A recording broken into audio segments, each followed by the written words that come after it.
Hello and welcome back to Petrol Magazine. Today, we're taking aim at one of the most popular segments on the road, SUVs. And not just any SUVs, we're talking about the ones that are all hype and no horsepower, more bark than capability, and definitely not worth your hard-earned cash. These are the most overrated SUVs that people think are amazing, until they live with one. Overpriced, underpowered, unreliable, you name it. Before we jump in, be sure to like the video, subscribe, and let us know in the comments. Which SUV do you think is the most overhyped of them all? Let's get into it. It might look like a tiny Wrangler, but don't let the boxy styling and Jeep badge fool you. The Renegade is more mall crawler than rock crawler. Built on a Fiat platform, the Renegade tries to sell you the Jeep lifestyle without any of the actual Jeep capability. The Trailhawk trim is somewhat off-road capable, but most models are saddled with sluggish 1.3 or 2.4-liter engines, and 0 to 60 takes around 9 seconds. Combine that with a stiff ride, mediocre reliability, and cramped interior, and you've got a car that looks adventurous but feels like a compromise. And yet people keep buying them for that Jeep badge. Don't. Just don't. It's the SUV that thinks it's a coupe, and somehow fails at being both. The BMW X6 has always been one of the most divisive SUVs on the road.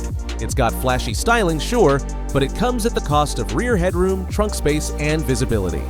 You're paying more than you would for an X5, but getting less practicality, all in the name of weird proportions. And while it handles well for its size, it's incredibly heavy. Maintenance is BMW level expensive, and reliability isn't exactly a strong point. Yet it's treated like a luxury status symbol. For the price, there are better performing, more comfortable, and way more practical SUVs out there.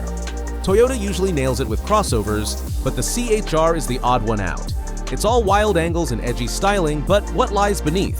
A 144 horsepower 4-cylinder engine, no all-wheel drive, and a CVT transmission that saps any remaining fun. 0 to 60 takes around 11 seconds. That's glacially slow, even by economy car standards.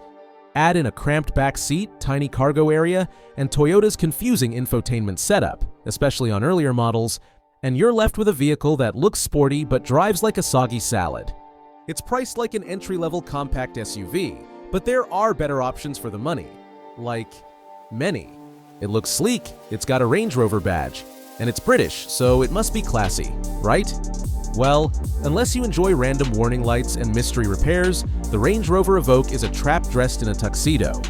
Early models suffered from all sorts of issues: transmission failures, infotainment glitches, oil leaks, and turbo problems. Even newer ones don't have the greatest reliability track record. And despite the sporty design, it's not that quick, with base engines hovering around 240 horsepower and 0 to 60 times in the 7 to 8 second range. Want luxury? Buy a Lexus. Want looks? Maybe lease one and give it back before it starts falling apart. Somehow, this SUV managed to stay in production for over a decade, despite being comically outdated for most of its life. The Dodge Journey was underpowered, with a wheezy 2.4-liter engine, ancient 4-speed automatic, poor fuel economy, and an interior that felt like a rental car from 2007. And yet Dodge kept pumping them out, and people kept buying them thanks to big discounts and dealer incentives. 0 to 60? A painful 9.5 plus seconds. Handling? Sloppy. Tech?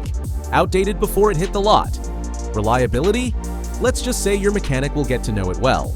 It's not just overrated, it's barely rated at all, and yet it's sold in the hundreds of thousands. A true automotive mystery. And that wraps up our list of the most overrated SUVs that just aren't worth buying. Whether it's underpowered engines, sky-high maintenance costs, or just flat-out lack of value, these SUVs prove that hype doesn't always equal quality. Which one would you avoid like the plague? Or did we just insult your daily driver? Let us know in the comments. And if you like your car content honest, spicy, and just a little petty, make sure to like, subscribe, and hit the bell for more hot takes, buying advice, and myth-busting reviews, right here on Petrol Magazine. Thanks for watching, and remember, just because everyone buys it doesn't